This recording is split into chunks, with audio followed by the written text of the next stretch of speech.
In this church, we believe that kindness is everything. This statement makes me think of the, yes, overquoted, but timeless truth of the writer Henry James, who said 3 things in human life are important. The first is to be kind, the second is to be kind, and the third is to be kind. Imagine human life without kindness. It would be a pretty desolate existence. I'm frequently reminded of the truth of this statement in interactions with strangers, cashiers, other drivers, TSA agents, and most recently, 2 concert venue security guards. The contrast between kind behavior and its opposite was sharply clear to me one evening a few weeks ago as the group I was with prepared to step out for a bit to grab dinner before the concert began. Someone had told us we could leave and come back, but when we went to the exit, we encountered a little hiccup in our plan. A rather belligerent security guard stopped us, yelled at and interrupted us, and treated us like we were trying to break the law, when we were simply trying to get clarity about what we could and couldn't do. Attempts at friendly conversation didn't get us anywhere with this person. Now, another staff person took the time to talk with us and to listen. They checked with their manager, and unfortunately the answer was no, sorry, there is no reentry. Now, both security guards said no, but only one did so with kindness. And for me, it made all the difference. Now, in the grand scheme of things, of kindness shown in times of hardship, this was not much. But the experience of kindness made an impression. Instead of walking away angry at the mean security guard, I walked away grateful for Brianna, the kind staffer who treated me like a person. The experience of kindness washed away any feelings of frustration and resentment. Have you ever had an experience like this, where someone's kindness stayed with you?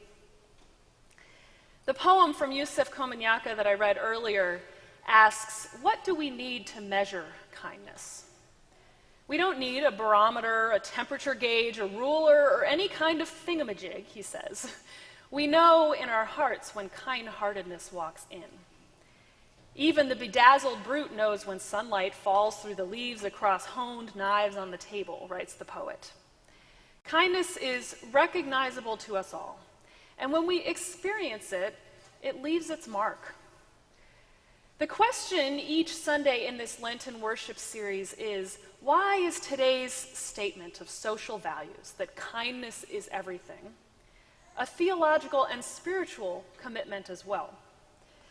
A belief that kindness is everything sounds nice, but it actually has profound implications for how we live as people of faith, and is foundational to who we are and how we are as Unitarian Universalists.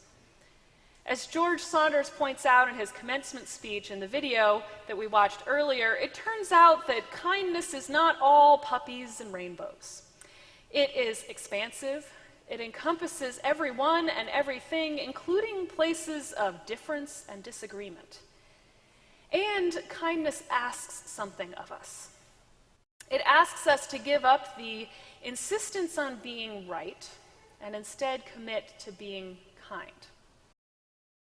Now, some religious communities focus on being right. Right belief is of the utmost importance. You know you belong when you adopt the creed, which defines very clearly what is right and what is wrong. Other religious communities, including ours, focus more on being kind. How we are with each other, our behavior, our covenant, and our affirmation is what defines us. Kind behavior is our priority, not right belief.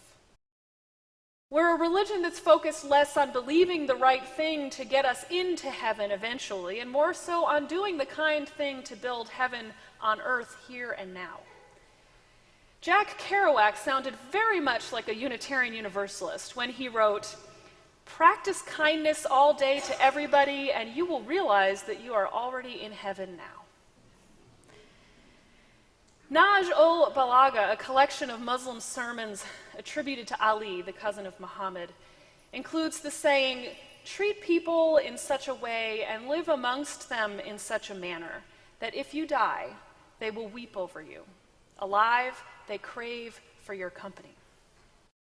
When we are kind, we live amongst others in a way that acknowledges our shared humanity, and we engage in behaviors that treat others as our kin.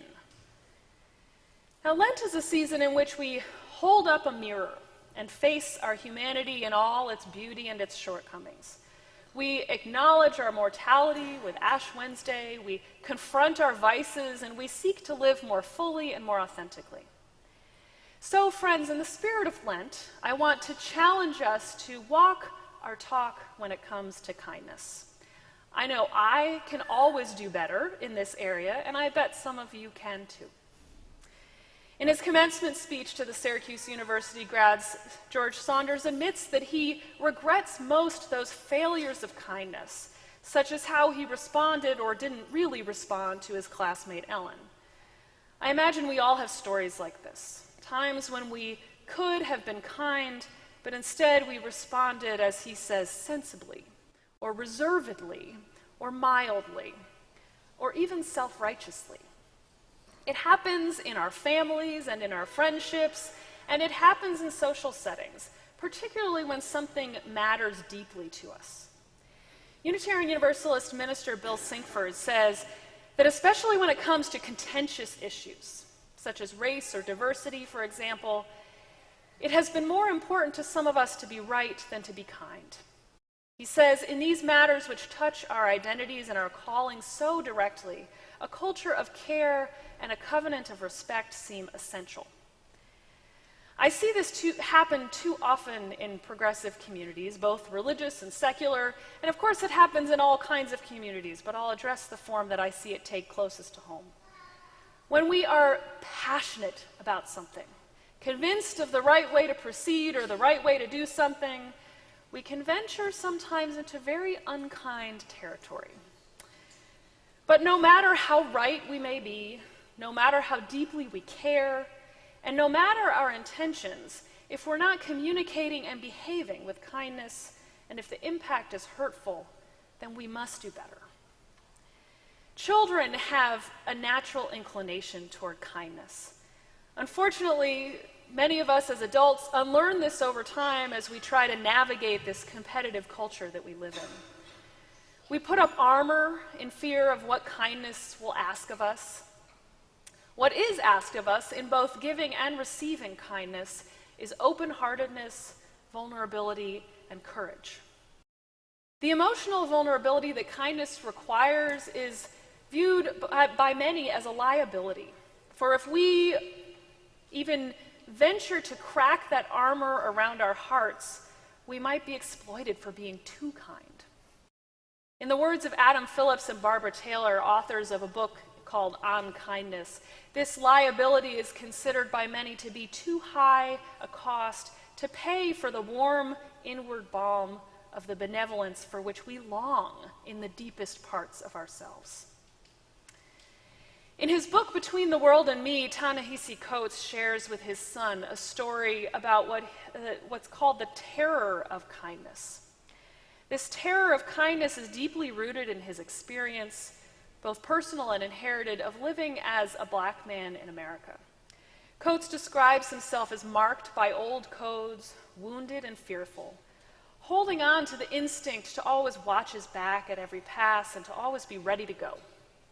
Writing about a trip to Paris, he says, "A few weeks into our stay, I made a friend who wanted to improve his English as much as I wanted to improve my French. We met one day out in the crowd in front of Notre Dame. We walked to the Latin Quarter, and we walked to a wine shop.